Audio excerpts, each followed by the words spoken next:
trajectory in the environmental space was very intentional around attempting to cultivate community for folks that hadn't found community in the environmental space thus far, or had been in the environmental space, but constantly felt sidelined. And unfortunately, that had been the majority of my experience in the environmental space.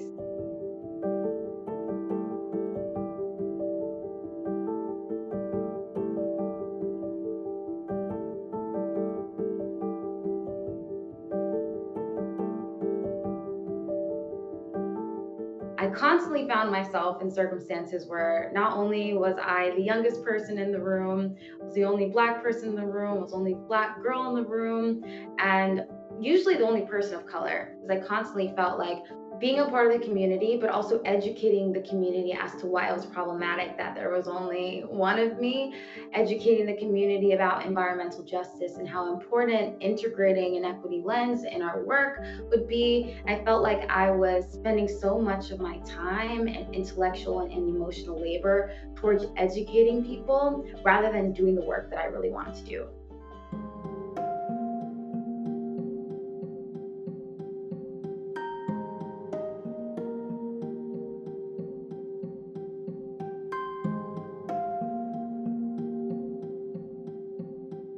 First and foremost, Black Girl Environmentalists exists with the knowledge that women experience climate change with disproportionate severity because gender inequality around the world makes us more vulnerable to environmental stressors. They think about, for instance, Black pregnant women already experience pregnancy complications at a higher rate than any other group in the country.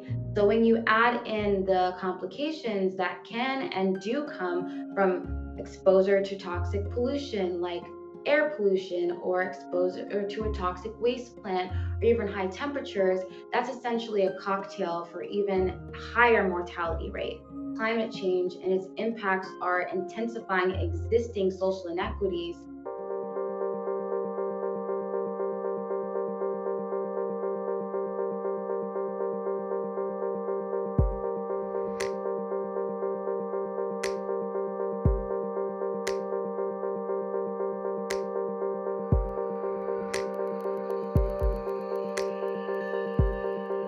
And what we did from there was help create one of the largest Black youth virtual organizing exhibits that we've seen in a really long time.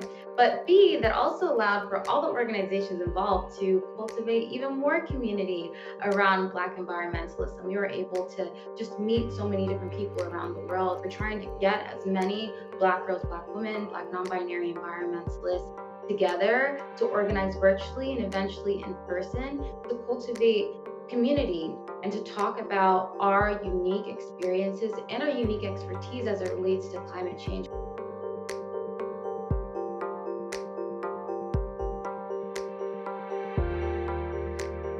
When I was an environmental studies student, we never talked about that. We never talked about how, for instance, Black relationship with the land isn't just one of subjugation, isn't just one that was cultivated in relation to chattel slavery.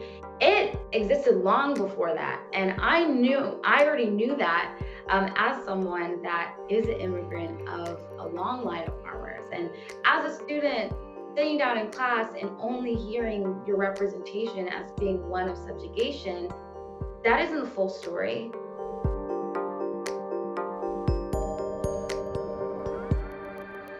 For instance, in Kenya, there is a lot of drought. There is a lot of food insecurity that's happening. And a lot of people, for instance, farmers that have made their livelihoods off of their farms that they've had for so many years are now forced to think about other ways to provide for themselves and their families. We hear a lot about climate refugees, but what does that look like?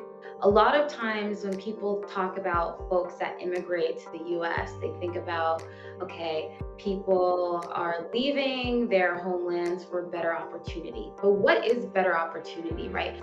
The land of opportunity is a land also grappling with climate change, but also grappling with environmental racism and environmental injustices.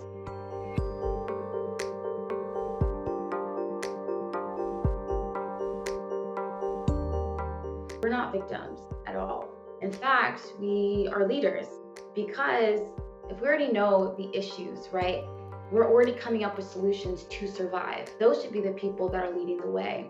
And when we have that intentional community and foundation, that also extends into what we want to see the broader environmental movement embrace as well.